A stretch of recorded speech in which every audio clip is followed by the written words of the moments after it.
사울 왕도 한때는 성령 충만했습니다. 그런데 악령이 들어왔습니다. 여러분, 오늘 저는 매우 충격적인 이야기를 하려고 합니다. 혹시 이런 생각 해보신 적 있으십니까? 성령 받은 사람에게도 악령이 들어올 수 있을까? 하나님의 사람도 마귀에게 사용당할 수 있을까? 대부분의 크리스천들은 이렇게 생각합니다. 나는 예수 믿으니까 괜찮아. 악령은 불신자들이나 이단에게 역사하는 거야. 여러분, 오늘 제가 드리는 말씀이 여러분의 생각을 완전히 바꿔놓을 것입니다. 성경을 보면 하나님의 사람들도 악령에게 틈을 내어 주었습니다.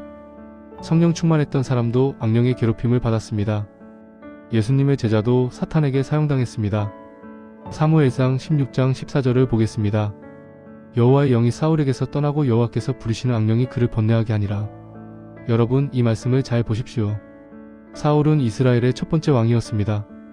하나님이 직접 세우신 왕이었습니다. 사무엘상 10장을 보면 사울에게 여호와의 영이 강하게 임했습니다. 선지자들과 함께 예언도 했습니다. 사울도 선지자 중에 있느냐? 라는 말이 나올 정도였습니다. 그런데 여호와의 영이 떠났습니다. 그리고 악령이 들어왔습니다. 어떻게 이런 일이 가능합니까? 성령 충만했던 왕에게 어떻게 악령이 들어올 수 있습니까? 오늘 저는 이 질문에 대해 성경적으로 답하겠습니다. 사울왕, 가룟 유다, 가다라, 귀신 들린 자. 이 세 사람의 이야기를 통해 악령이 어떻게 사람을 사용하는지, 어떻게 틈을 타고 들어오는지, 그리고 우리는 어떻게 예방할 수 있는지 살펴보겠습니다. 자, 지금부터 집중해서 들어주시기 바랍니다. 이 말씀이 여러분의 영적 안전을 지켜줄 것입니다. 사울왕 마이너스 성령 충만했던 자의 추락. 사울의 영광스러운 시작. 먼저 사울왕의 이야기부터 살펴보겠습니다. 사울은 어떤 사람이었습니까? 사무엘상 9장 2절을 보겠습니다. 기스에게 아들이 있으니 그의 이름은 사울이요 준수한 젊은이라. 이스라엘 자손 중에 그보다 더 준수한 자가 없고 키는 모든 백성보다 어깨 위만큼 더 컸더라. 사울은 외모가 출중했습니다. 키가 다른 사람들보다 어깨 위만큼 더 컸습니다. 지금으로 치면 190cm가 넘는 장신이었을 것입니다. 게다가 준수한 젊은이였습니다. 이스라엘 자손 중에 그보다 더 잘생긴 사람이 없었습니다. 하나님은 왜 사울을 선택하셨을까요? 사무엘상 9장 17절입니다.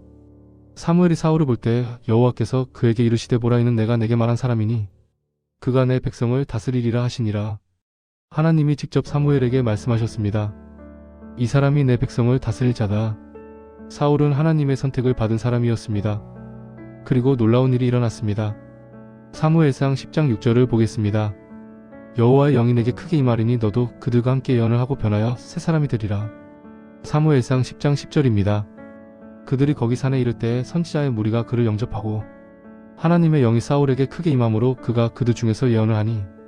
여러분, 이 말씀을 잘 보십시오. 여호와의 영이 사울에게 크게 임했습니다. 그냥 임한 것이 아니라 강하게 임했습니다. 사울은 변하여 새 사람이 되었습니다.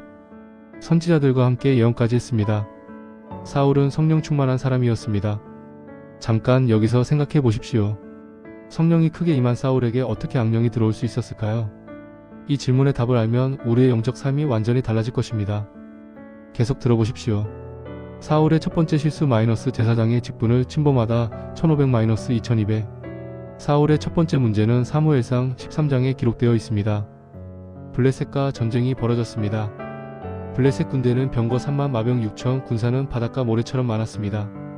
반면 사울의 군대는 겨우 3,000명이었습니다. 그것도 점점 도망치고 있었습니다. 사무엘 선지자가 일주일 안에 오겠다고 했습니다. 사울은 기다렸습니다. 하루, 이틀, 3일. 일주일이 다 되어가는데 사무엘이 오지 않았습니다. 사무엘상 13장 8-9절입니다. 사무엘이 정한 기한대로 이레를 기다렸으나 사무엘이 길가에 오지 아니하매 백성이 사울에게서 흩어지는지라. 사울이 이르되 번제와 화목제물을 이리로 가져오라 하여 번제를 드렸더니. 여러분, 무슨 일이 벌어졌습니까? 사울이 직접 번제를 드렸습니다. 이것이 왜 문제입니까? 번제를 드리는 것은 제사장의 직분입니다. 왕의 직분이 아닙니다. 아무리 왕이라도 제사장의 일을 대신할 수 없습니다. 이것은 하나님이 정하신 질서입니다. 사울은 급했습니다. 불안했습니다. 백성이 흩어지고 있었습니다. 그래서 하나님의 질서를 어겼습니다. 사무엘이 도착했을 때 무슨 일이 벌어졌습니까? 사무엘상 13장 13-14절입니다. 사무엘이 사울에게 이르되 왕이 망령되이 행하였도다. 왕이 하나님 여호와께서 왕에게 명령하신 것을 지키지 아니하였도다. 그리하였더라면 여호와께서 이스라엘 위에 왕의 나라를 영원히 세우셨을 것이거늘 지금은 왕의 나라가 길지 못할 것이라 여호와께서 왕에게 명령하신 것을 왕이 지키지 아니하였으므로 여호와께서 그의 마음에 맞는 사람을 구하셨나니 여호와께서 그를 그의 백성의 지도자로 삼으셨느니라. 여러분, 이 말씀이 얼마나 무서운지 아십니까? 사울이 한 번의 실수로 나라를 잃어버린 것입니다. 왕의 나라가 길지 못할 것이다. 하나님이 이미 다른 사람을 찾고 계셨습니다. 사울의 실수는 무엇이었습니까? 첫째, 기다리지 못했습니다. 인내가 없었습니다. 둘째, 상황을 핑계로 불순종했습니다. 사무엘이 안 오니까 백성이 흩어지니까. 셋째, 하나님의 질서를 어겼습니다. 제사장의 일을 왕이 했습니다. 사울의 두 번째 실수 마이너스 완전한 불순종. 사울에게 두 번째 기회가 주어졌습니다. 사무엘상 15장 1-3절을 보겠습니다. 사무엘이 사울에게 이르되 여호와께서 나를 보내어 왕에게 기름을 부어 그의 백성 이스라엘 위에 왕으로 삼으셨은즉 이제 왕은 여호와의 말씀을 들으소서. 만군의 여호와께서 이같이 말씀하시기를 아말렉이 이스라엘에게 행한 일곧 애굽에서 나올 때에 길에서 대적한 일을 내가 기억하노라. 지금 가서 아말렉을 쳐서 그들의 모든 소유를 남기지 말고 진멸하되 남녀와 소와 젖먹는 아이와 소와 양과 낙타와 나귀를 죽이라 하셨나이다 하니 하나님의 명령은 분명했습니다. 아말렉의 모든 것을 진멸하라. 남기지 말라. 사울은 어떻게 했습니까? 사무엘상 15장 8-9절입니다. 아말렉 왕 아각을 사로잡고 칼날로 그의 모든 백성을 진멸하였으되 사울과 백성이 아각과 그의 양과 소의 가장 좋은 것 또는 기름진 것과 어린 양과 모든 좋은 것을 남기고 진멸하기를 즐겨 아니하고 가치 없고 하찮은 것은 진멸하니라. 여러분, 사울은 부분적으로 순종했습니다. 아말렉 백성은 다 죽였습니다. 그러나 왕 아각은 살려두었습니다. 가축 중에 좋은 것은 남겨두었습니다. 사울은 자기 기준으로 판단했습니다. 이건 좋으니까 남기자. 이건 별로니까 죽이자. 여러분, 여기서 중요한 질문이 있습니다. 하나님은 90%의 순종을 순종이라고 인정하실까요? 아니면 불순종이라고 하실까요? 이 답을 알면 왜 많은 크리스천이 악령에게 틈을 내주는지 알 수 있습니다. 사무엘이 사울에게 왔습니다. 사무엘상 15장 13절입니다. 사무엘이 사울에게 나아가며 사울이 그에게 이르되 원하건대 당신은 여호와께 복을 받으소서. 내가 여호와의 말씀을 행하였나이다. 사울은 자신이 순종했다고 생각했습니다. 나는 여호와의 말씀을 행했습니다. 그러나 사무엘이 물었습니다. 사무엘상 15장 14절입니다. 사무엘이 이르되 그러면 내 귀에 들려오는 이 양의 소리와 내게 들리는 소의 소리는 어찌 됨이니까? 양 소리가 들렸습니다. 소 소리가 들렸습니다. 다 죽이라고 했는데 남아있었던 것입니다. 사울의 변명을 보십시오. 사무엘상 15장 15절입니다. 사울이 이르되 그것은 무리가 아말렉 사람에게서 끌어온 것인데 백성이 당신의 하나님 여호와께 제사하려 하여 양과 소의 가장 좋은 것을 남김이요 그 외의 것은 우리가 진멸하였나이다. 여러분, 사울의 변명을 잘 보십시오. 백성이 그랬습니다. 마이너스 책임 전가. 제사하려고 남겼습니다. 마이너스 핑계. 가장 좋은 것만 남겼습니다. 마이너스 합리화. 사무엘의 대답이 무엇이었습니까? 사무엘상 15장 22-23절입니다. 사무엘이 이르되 여호와께서 번제와 다른 제사를 그의 목소리를 청종하는 것을 좋아하신같이 좋아하시겠나이까? 순종이 제사보다 낫고 듣는 것이 수량의 기름보다 나으니 이는 거역하는 것은 점치는 죄와 같고 완고한 것은 우상 숭배와 테라빔과 같음이라. 왕이 여호와의 말씀을 버렸으므로 여호와께서도 왕을 버려 왕이 되지 못하게 하셨나이다. 여러분, 이 말씀을 깊이 새기십시오. 거역하는 것은 점치는 죄와 같고 완고한 것은 우상 숭배와 같다. 사울의 불순종이 점술 우상 숭배와 같다는 것입니다. 불순종은 단순한 실수가 아닙니다. 영적으로 심각한 죄입니다. 악령이 들어오다. 그 후에 무슨 일이 벌어졌습니까? 사무엘상 16장 14절입니다. 여호와의 영이 사울에게서 떠나고 여호와께서 부리시는 악령이 그를 번뇌하게 하니라. 여호와의 영이 떠났습니다. 그리고 악령이 들어왔습니다. 여러분, 이것이 악령이 들어오는 패턴입니다. 첫째, 불순종이 있었습니다. 둘째, 회개하지 않고 변명했습니다. 셋째, 성령이 떠났습니다. 넷째, 그 빈자리에 악령이 들어왔습니다. 사울은 자기가 왜 고통받는지 몰랐습니다. 그냥 우울했습니다. 번뇌했습니다. 화가 났습니다. 그래서 다윗을 불러 수금을 타게 했습니다. 다윗이 수금을 탈 때만 악령이 떠났습니다. 사무엘상 16장 23절입니다. 하나님께서 부르시는 악령이 사울에게 이를 때 다윗이 수금을 들고 와서 손으로 타면 사울이 상쾌하여 낫고 악령이 그에게서 떠나더라. 다윗의 찬양이 악령을 물러가게 했습니다. 그러나 근본적인 해결은 되지 않았습니다. 사울이 회개하지 않았기 때문입니다. 결국 사울은 어떻게 되었습니까? 나중에 다윗을 죽이려고 쫓아다녔습니다. 시기와 질투에 사로잡혔습니다. 심지어 무당을 찾아가 죽은 사무엘을 불러달라고 했습니다. 그리고 블레셋과의 전투에서 아들들과 함께 죽었습니다. 스스로 칼에 엎어져 자살했습니다. 성령 충만했던 왕의 비참한 최후였습니다. 가룟 유다 - 예수님 곁에 있었던 배신자. 유다는 어떤 사람이었나? 자, 이제 두 번째 인물로 넘어가겠습니다. 가룟 유다입니다. 유다는 3년 동안 예수님 곁에 있었습니다. 그런데 사탄이 그 안에 들어갔습니다. 어떻게 이런 일이 가능했을까요? 가룟 유다. 이름만 들어도 배신자가 떠오릅니다. 예수님을 은 30에 팔아넘긴 자. 그러나 여러분, 유다가 처음부터 배신자였을까요? 아닙니다. 유다는 예수님이 직접 선택하신 12제자 중 한 명이었습니다. 누가복음 6장 13-16절을 보겠습니다. 날이 밝음에 그 제자들을 부르사 그 중에서 12를 택하여 사도라 칭하셨으니 곧 베드로라고도 이름을 주신 시몬과 그의 동생 안드레와 야고보와 요한과 빌립과 바돌로메와 마테와 도마와 알페오의 아들 야고보와 셀롯이라 하는 시몬과 야고보의 아들 유다와 가룟 유다니 이는 예수를 파는 자가 된 자라. 예수님이 밤새 기도하신 후에 제자들을 부르셨습니다. 많은 제자들 중에서 12를 택하셨습니다. 유다도 그 중 한 명이었습니다. 예수님이 실수로 유다를 선택하셨을까요? 아닙니다. 예수님은 유다가 어떤 사람인지 아셨습니다. 그래도 선택하셨습니다. 유다는 다른 제자들과 함께 3년 동안 예수님을 따랐습니다. 예수님의 설교를 들었습니다. 예수님의 기적을 목격했습니다. 병자를 고치고 귀신을 쫓아내는 권능도 받았습니다. 마태복음 10장 1절입니다. 예수께서 그의 12제자를 부르사 더러운 귀신을 쫓아내며 모든 병과 모든 약한 것을 고치는 권능을 주시니라. 여러분, 유다도 귀신을 쫓아내는 권능을 받았습니다. 유다도 사역을 했습니다. 유다도 기적을 행했습니다. 그런데 사탄이 들어갔습니다. 어떻게 이런 일이 가능합니까? 유다의 숨겨진 문제 - 탐심. 유다에게는 숨겨진 문제가 있었습니다. 요한복음 12장 4-6절을 보겠습니다. 제자 중 하나로서 예수를 잡아줄 가룟 유다가 말하되 이 향유를 어찌하여 300데나리온에 팔아 가난한 자들에게 주지 아니하였느냐 하니 이렇게 말함은 가난한 자들을 생각함이 아니요 그는 도둑이라 동계를 맞고 거기 넣는 것을 훔쳐가미러라. 여러분, 성경이 유다를 뭐라고 합니까? 그는 도둑이라. 유다는 12제자의 회계 담당이었습니다. 동계를 맡고 있었습니다. 그런데 거기서 돈을 훔쳤습니다. 유다의 문제는 탐심이었습니다.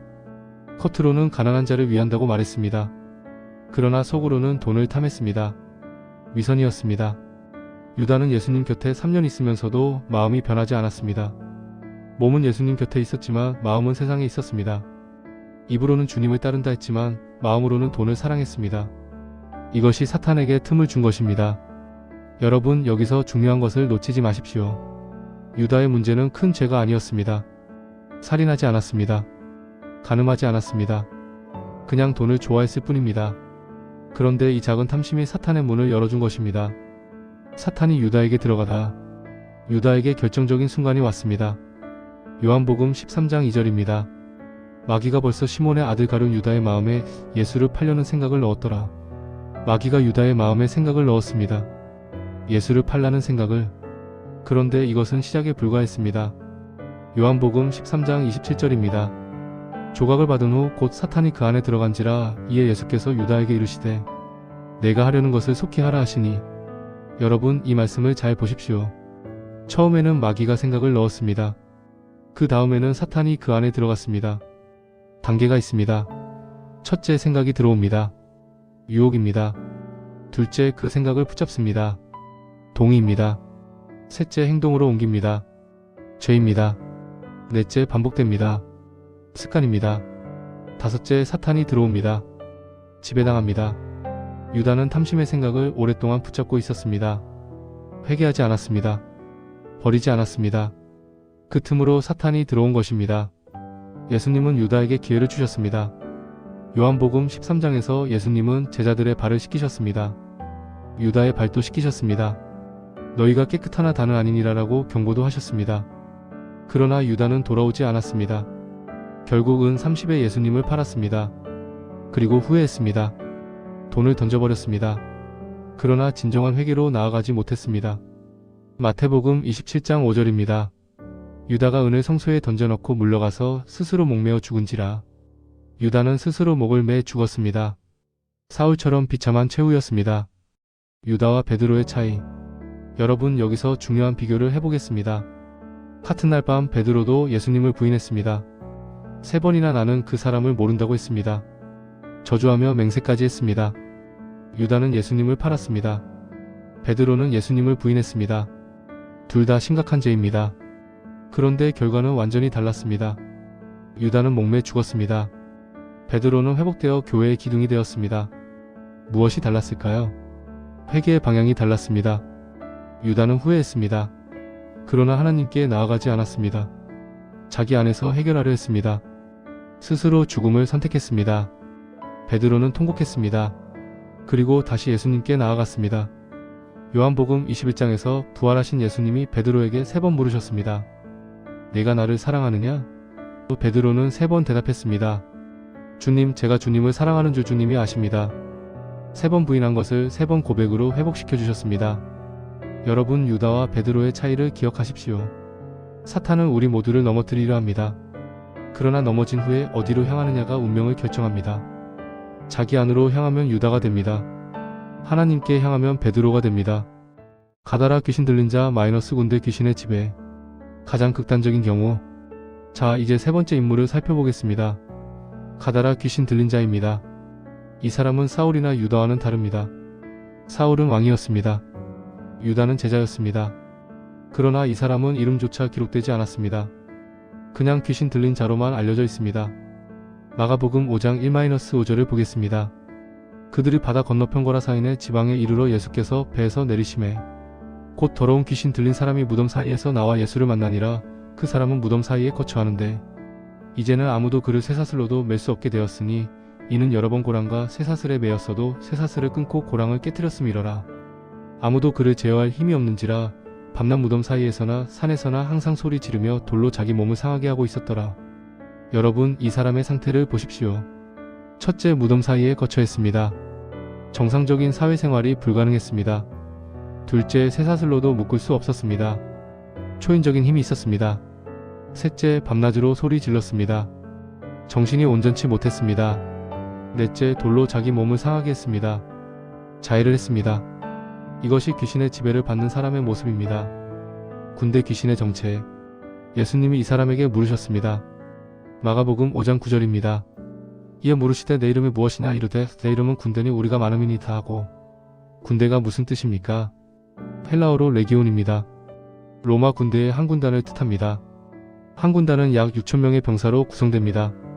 이 사람 안에 수천 개의 귀신이 들어가 있었던 것입니다. 어떻게 한 사람에게 이렇게 많은 귀신이 들어갈 수 있었을까요? 성경은 구체적인 과정을 기록하지 않았습니다. 그러나 우리는 유추할 수 있습니다. 처음에는 하나의 귀신이 들어왔을 것입니다. 그 다음에 더 많은 귀신이 들어왔습니다. 쫓아내지 않으니 계속 쌓였습니다. 결국 군대가 되었습니다. 예수님이 말씀하신 것을 기억하십시오. 마태복음 12장 43-45절입니다. 더러운 귀신이 사람에게서 나갔을 때에 물 없는 곳으로 다니며 쉬기를 구하되 쉴 곳을 얻지 못하고 이에 가로되 내가 나온 집으로 돌아가리라 하고 가서 보니 그 집이 비고 청소되고 수리되었거늘 이에 가서 저보다 더 악한 귀신 7을 데리고 들어가서 거하니 그 사람의 나중 형편이 처음보다 더 심하게 되느니라. 귀신 하나가 나갔다가 7을 데리고 돌아왔습니다. 귀신은 혼자 오지 않습니다. 더 많은 귀신을 데리고 옵니다.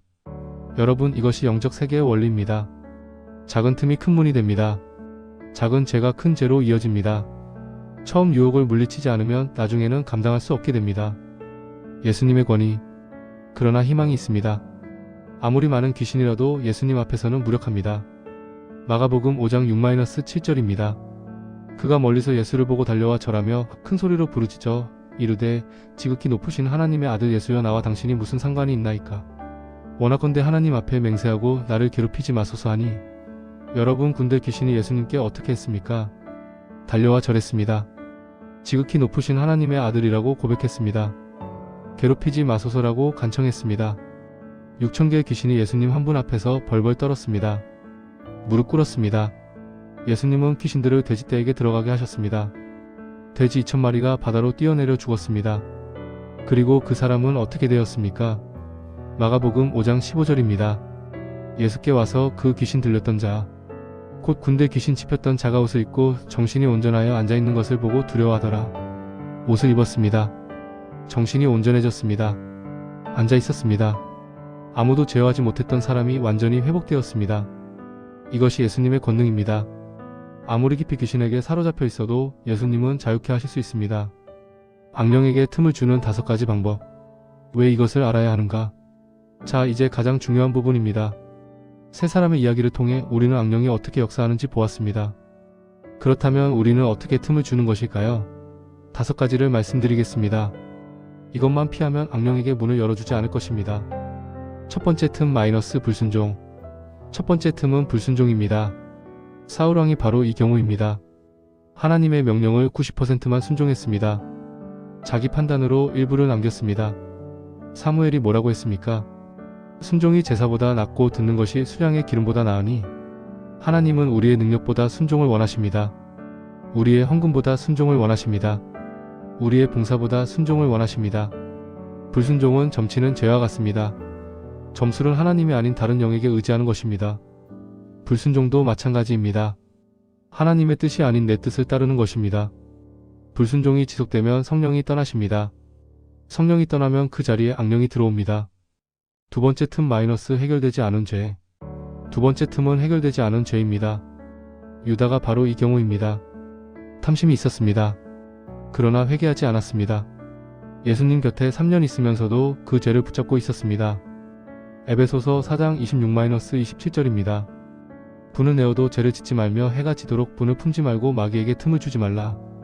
여러분, 이 말씀을 잘 보십시오. 마귀에게 틈을 주지 말라. 어떻게 틈을 주는 것입니까? 해가 지도록 분을 품는 것입니다. 죄를 해결하지 않고 품고 있으면 마귀에게 틈을 주는 것입니다. 분노를 품고 있으면 틈이 됩니다. 원망을 품고 있으면 틈이 됩니다. 탐심을 품고 있으면 틈이 됩니다. 음란을 품고 있으면 틈이 됩니다.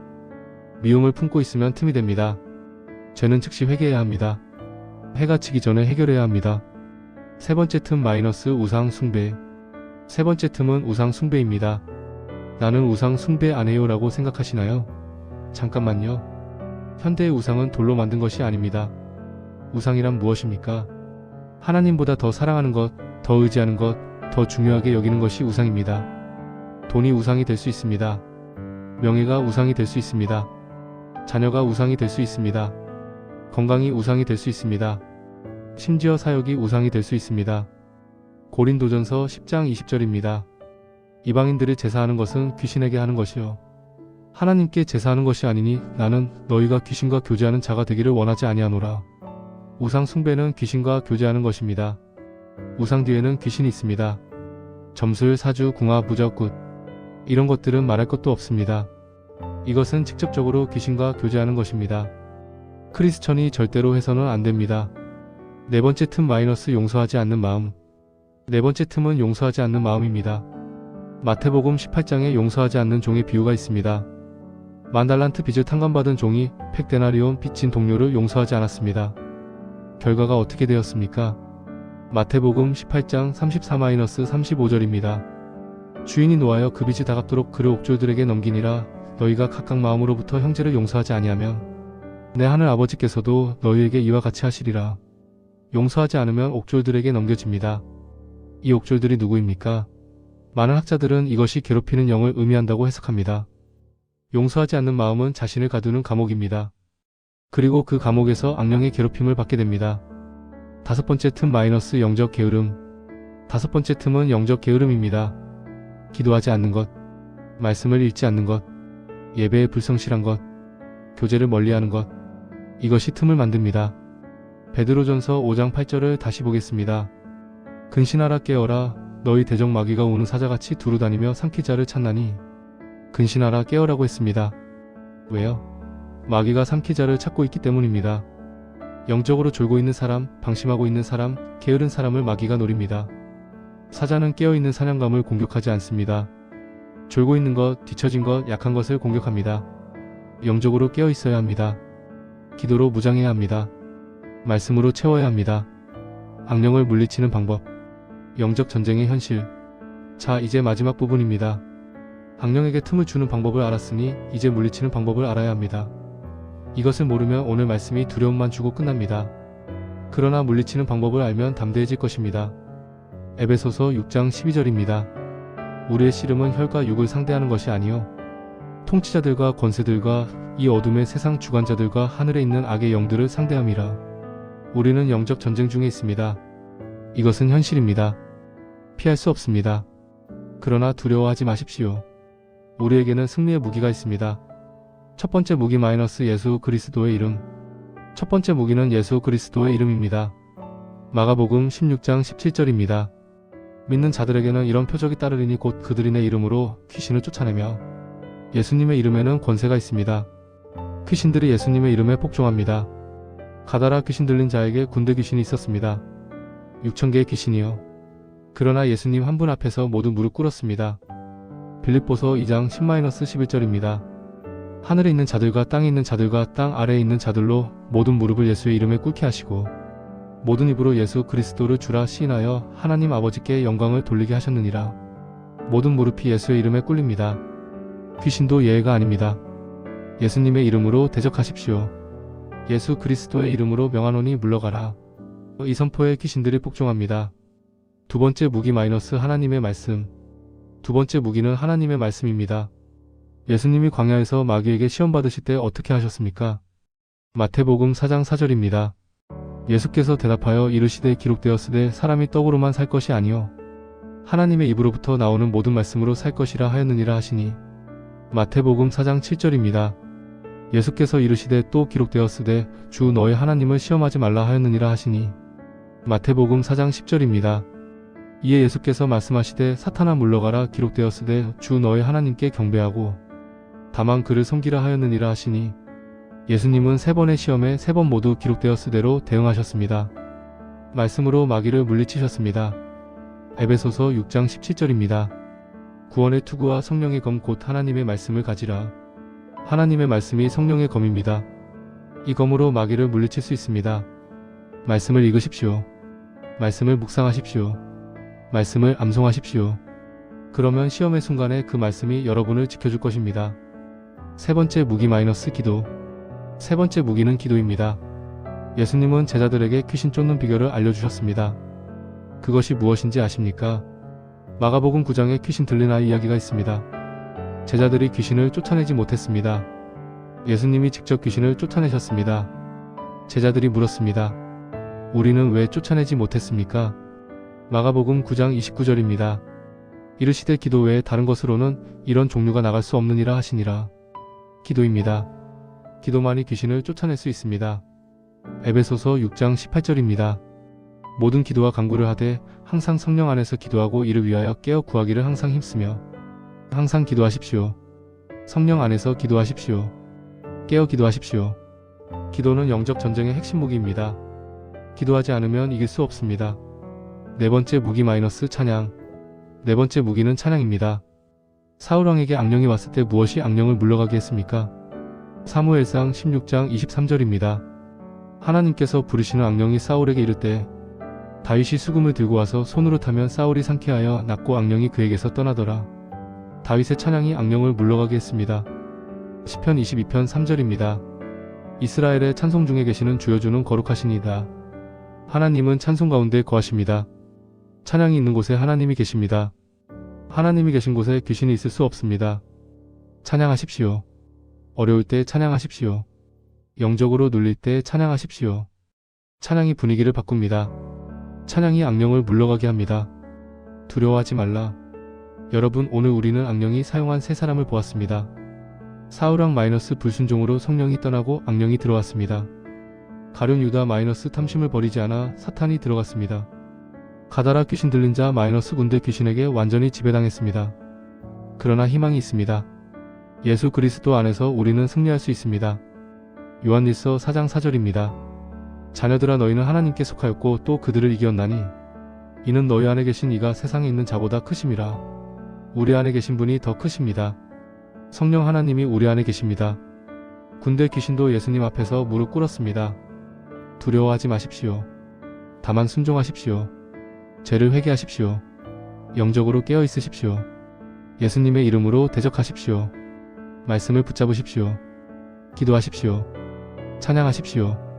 그러면 악령이 여러분을 건드리지 못할 것입니다. 오늘 이 말씀이 여러분의 영적 삶을 지키는 방패가 되기를 예수님의 이름으로 축복합니다. 구독과 좋아요 꼭 눌러주세요. 감사합니다.